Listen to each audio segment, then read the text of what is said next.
So now we are going to study the anatomy of the urinary bladder.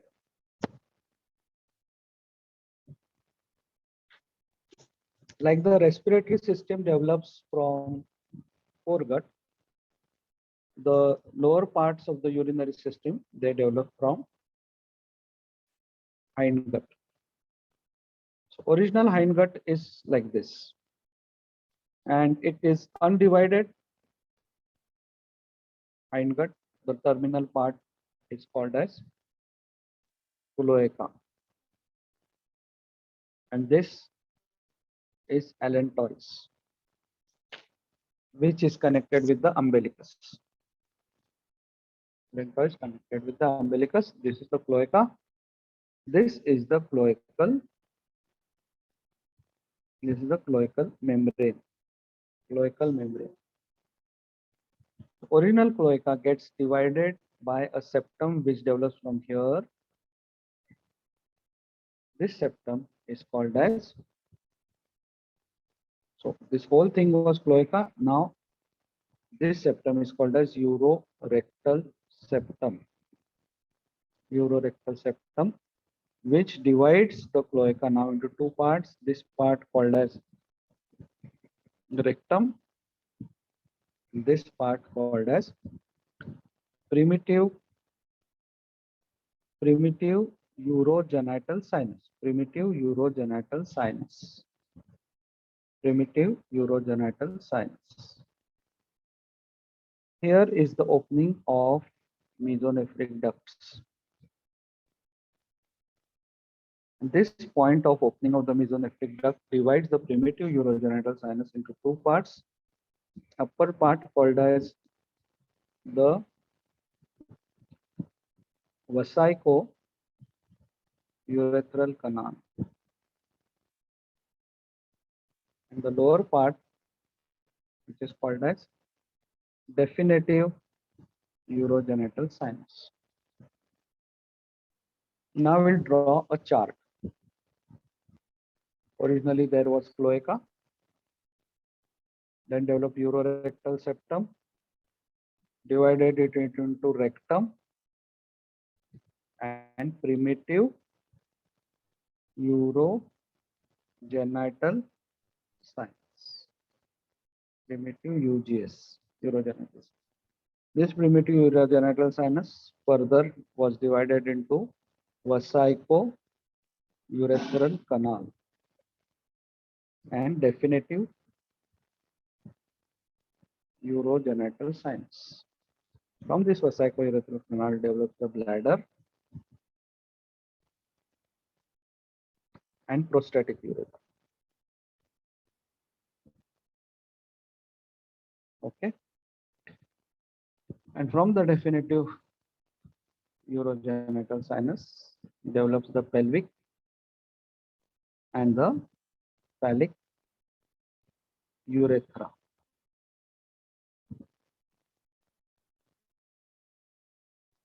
Okay. The terminal part of the urethra. So this whole thing is developing from the hindgut. So the epithelium will be endodermal in origin. Only the terminal part of the urethra, it will be ectodermal. Develop from terminal part. Now about bladder, what happens is this mesonephric duct is originally developing here, and all of us know that suppose this is the urinary bladder and these are the two mesonephric ducts which are opening. Okay, which are opening here in lower down in the vesico-urethral canal, and they give this ureteric buds. They give this ureteric buds, and these ureteric buds, they enter the metanephros. So now this part gets absorbed in the bladder. This part. So this is mesonephric duct, and this is the ureteric bud. So this part gets absorbed in the bladder, and now what has happened in the bladder is we have four openings in the bladder. But then this ureteric opening is pulled up because of the ascent of the kidney, and they come to lie at this point. They come to lie at this point. So these two are the openings of the original mesonephric duct. Okay, original mesonephric duct. They remain as the openings of the vas deferens of the ejaculatory duct in the prostatic urethra, and these two remain as ureteric openings. Ureteric openings were originally down, but they were pulled up due to acidum. And this part is called as trigone of the bladder. Trigone of bladder. This trigone has been developed by absorption of mesonephric duct, which is developed from mesoderm. That means the remaining epithelium is from endoderm, and the trigone of the bladder, the epithelium is developed from mesoderm. So that is about the development of the bladder from the vesico-urethral canal and absorption of mesonephric duct, which give rise to trigone. Now let us talk about the anatomy of the bladder. Anatomy of the urinary bladder, because we have gallbladder, so we have to always be specific that we are talking about the urinary bladder.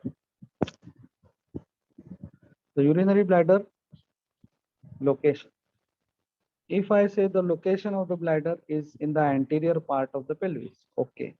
But then when empty, when empty, when full, when full, when full, it, be, it becomes oval in shape and does cross the pelvic rim and becomes a slightly abdominal organ.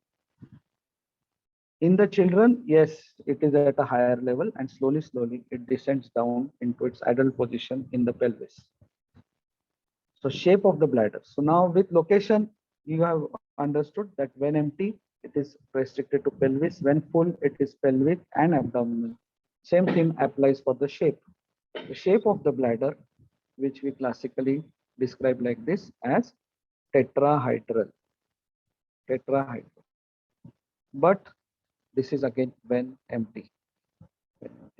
When full, this whole thing gets lifted up like this, and bladder becomes oval in shape when full.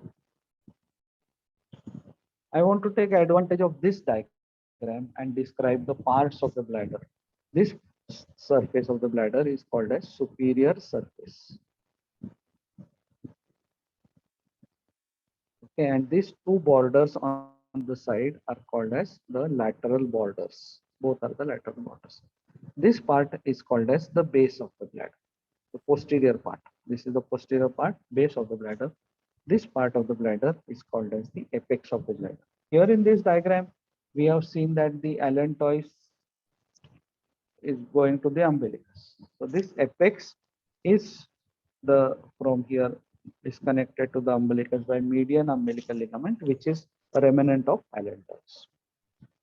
These surfaces, the one will be on this side, another will be on the other side. These are called as the inferolateral surface. Inferolateral surface. Okay, so there will be two inferolateral surfaces, and this is the anterior border. Anterior border. Now, when we look the blood, and this part of the bladder here is called as the neck.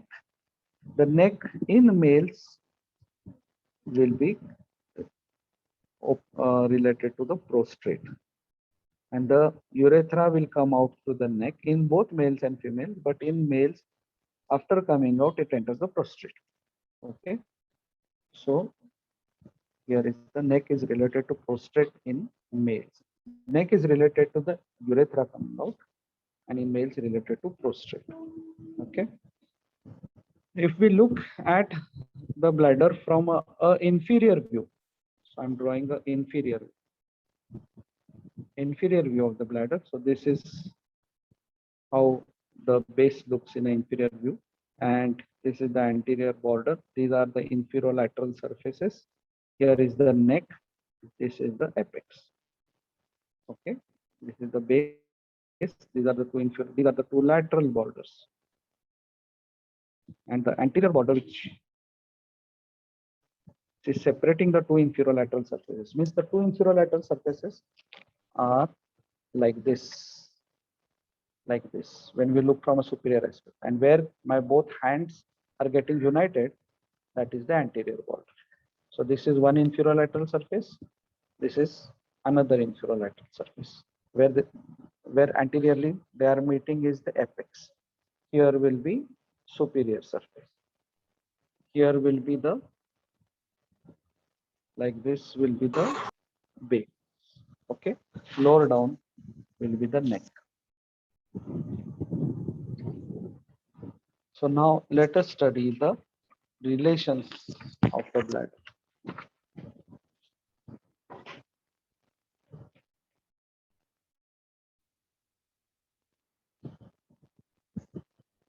Okay, now you are already oriented with what, how is the, so one thing I just wanted to specify in this diagram, that when the bladder becomes full, actually it gets lifted up and inferolateral surfaces become anterior and superior surface becomes posterior. It gets lifted like this. Okay, so inferolateral surface becomes anterior and superior surface becomes continuous with the base. So these two becomes continuous, and that's how bladder becomes oval shaped.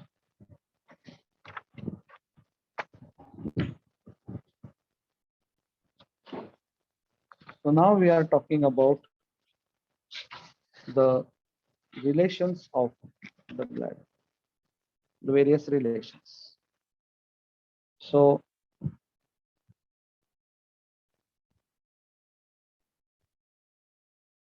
this is the superior surface. This superior surface of the bladder is the only surface covered with peritoneum. And it will be related to the coils. It will be related to coils of small intestine. Okay. Apex, we already said, is connected to the umbilicus by median umbilical ligament. Median umbilical ligament, which is a remnant of allantois.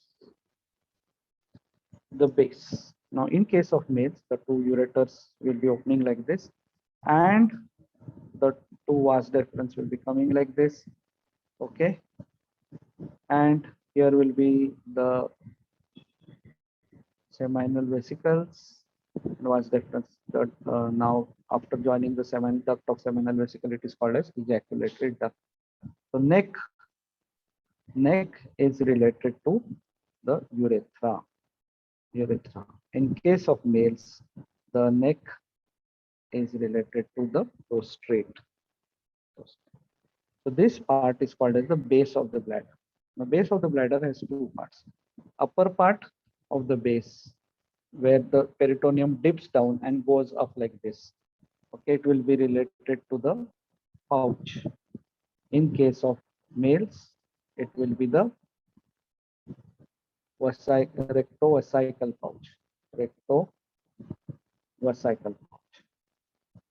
In case of females, it will be recto-uterine pouch.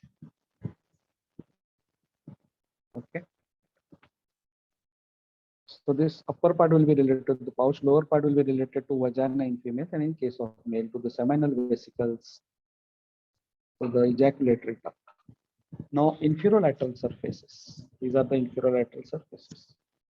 For this, to understand the relations of the inferolateral surfaces, we need to draw one more diagram, which is more like a coronal section. So this is the bladder.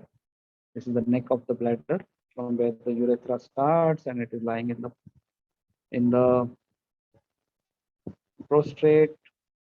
Then the urethra goes down like this.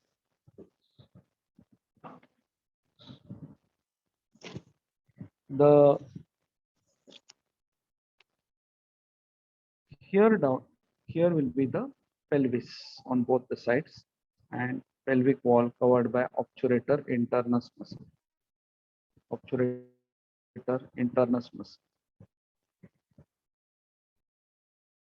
And coming from this obturator internus muscle is the levator ani muscle.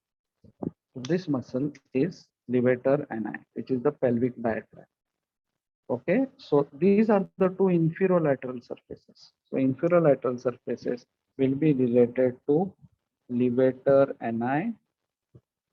So they will be related to the structures following the pelvic wall and pelvic diaphragm and obturator internus. Okay, so this is relation. Superior surface related to the coils of intestine only, surface covered with peritoneum. Apex related to the median umbilical ligament. Inferolateral surfaces to levator ani and obturator internus. Also, it will be related to the puboprostatic ligaments in males, puboprostatic ligaments in male, and pubocervical ligaments in females. Okay. Neck is related to the emerging urethra, prostate in case of males. Base of the bladder is related upper part to the pouch, rectovesical pouch in males, rectouterine pouch in females, lower part related to vagina in females, and in males it is related to the terminal vesicles. Sir Now let us, yeah, sir females में utero vesicle pouch रहेगा ना? sorry, uterovesical pouch, sorry, uterovesical pouch. Sorry, because of I said this rectovesical, I just continued as rectouterine. It is vesico-uterine pouch. Thanks.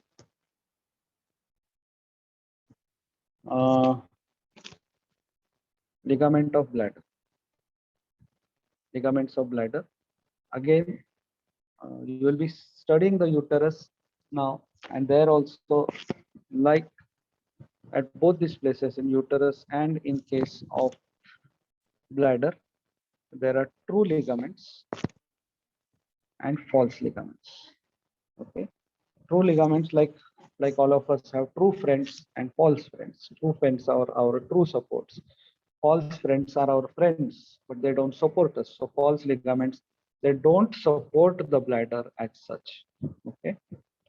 So true ligaments, there is lateral true ligament. As the name suggests, it will connect the bladder, side of the bladder to the pelvic wall. Okay. To the pelvic wall, lateral pelvic wall. So it's very easy to remember. Then there is the medial and lateral puboprostatic ligament. So although not attached to the bladder, but they are very strong ligament, puboprostatic ligaments. So they are very strong ligaments, so they support the bladder because prostate is there below. In case of females, it is the pubocervical ligament. Okay. Then median umbilical ligament. Median umbilical ligaments, which is connecting the bladder to the umbilicus. Fourth, the posterior ligament of bladder. Like this is lateral ligament, there is posterior ligament which runs from the bladder, okay, backwards. False ligaments will be all those folds we talked about. There is a median umbilical fold also, and there is something called the medial umbilical fold, which contains obliterated umbilical arteries. Okay. Medial umbilical fold contains obliterated umbilical arteries, and then there is lateral umbilical fold. These are all there, but they don't support the bladder as such. Okay. Interior of bladder, we have seen it is thrown into folds, and there we see the trigone of the bladder. Lower down here is the internal, even before the urethra starts. Here is there is the internal sphincter, which is under the control of the autonomic nervous system. And then here is prostate, and then here is the this area is the sphincter vesicae, which is voluntary sphincter. Here the sphincter is voluntary, and here is involuntary sphincter. Hmm? Nowadays, they don't talk about too much about the sphincter vesicae muscle. They say it is just in the wall. So here we have shown it like this. In females, it will be slightly upper level because there is no prostate in case of females. The blood supply, you have to just remember the word vesicle. There is the superior vesical artery and the inferior vesical artery, and they are coming from, there is superior vesicle and inferior vesicle, both of them coming from the anterior trunk of the internal iliac. Superior vesicle, inferior vesicle, both of them coming from the anterior trunk of the internal iliac. Internal iliac. Other arteries like obturator, inferior gluteal will be there. Okay. Venous drainage is by the vesical plexus. Is by the vesical plexus of veins. Will drain the urinary bladder. And the lymphatics will go to the external iliac lymph nodes. Okay. The nerve supply is very important. I will not stress too much upon this because it's a part of physiology. Micturition reflex you must have studied. But the parasympathetics, they come from S2, S3, S4. By now you know that parasympathetic outflow is craniosacral. The cranial outflow comes via the third nerve, via the seventh nerve, via the ninth nerve, and the 10th nerve. And the sacral outflow comes from S2, S3, S4 as nervi arrhyngtis. While sympathetic comes from T11 to L2. Okay. So this is parasympathetic, this is sympathetic. Pudendal nerve, which also has the same root value, S2, S3, S4. It is the one which is, it is the one which supplies the sphincter. Okay. It is the one which supplies the voluntary sphincter. That is this one. This sphincter will be supplied by pudendal nerve. And then there will be the sensory nerves. Applied anatomy of the bladder.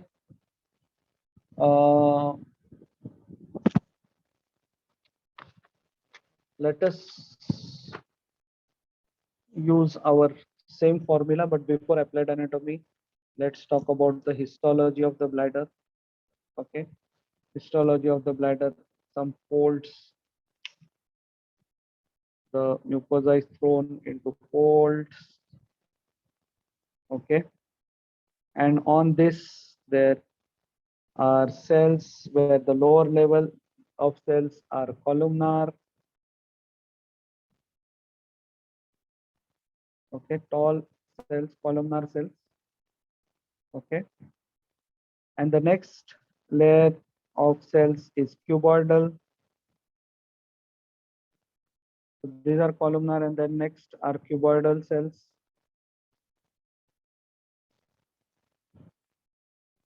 Okay, so the lowermost level is columnar, then is cuboidal,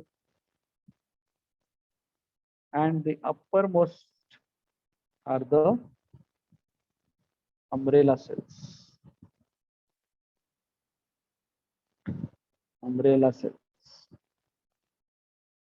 Uppermost are umbrella cells. So three layers seen in the transitional epithelium.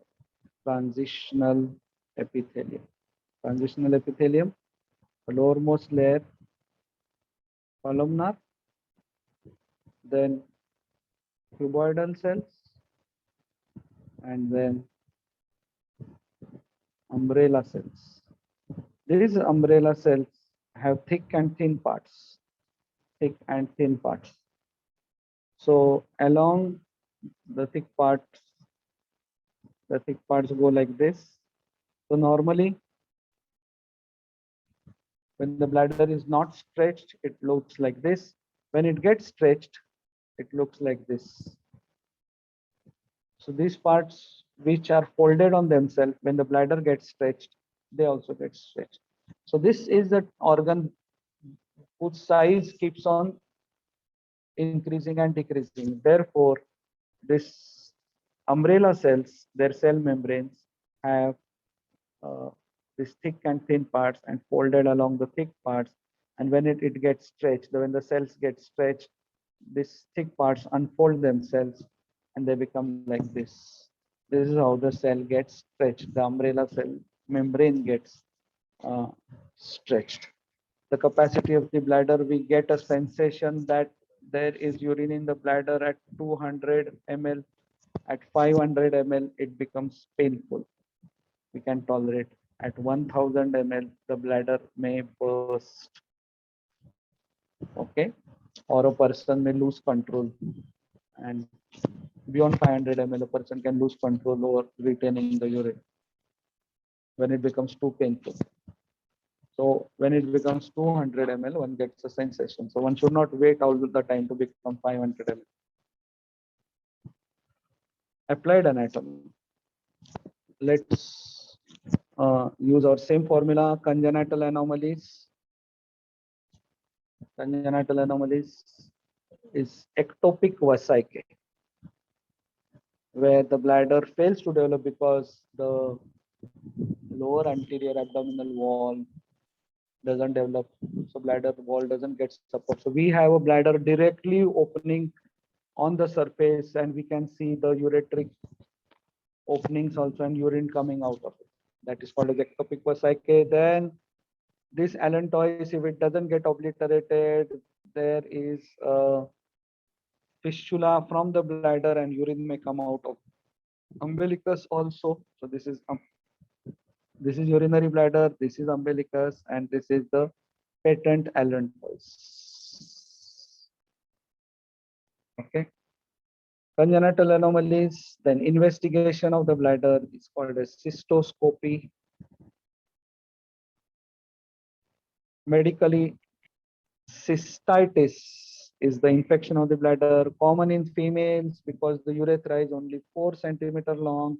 In males, the urethra is 15 to 18 centimeter long. So cystitis doesn't happen in case of males, but females, because urethra is so small, the common infection is very common. Surgical cystectomy is removal of bladder. Cystostomy, where we open because there is obstruction in the urethra, and then we put a drain. Then cancer of the bladder, cancer of the bladder. But whenever there is a surgical operation, they artificially inflate the bladder, artificially inflate the bladder, by which then what happens is the superior surface, which is covered by peritoneum, becomes posterior, and inferolateral surface becomes anterior, and we can approach the bladder through the abdomen without touching the peritoneum, because superior surface, which was covered by peritoneum, has now become posterior and inferolateral surface.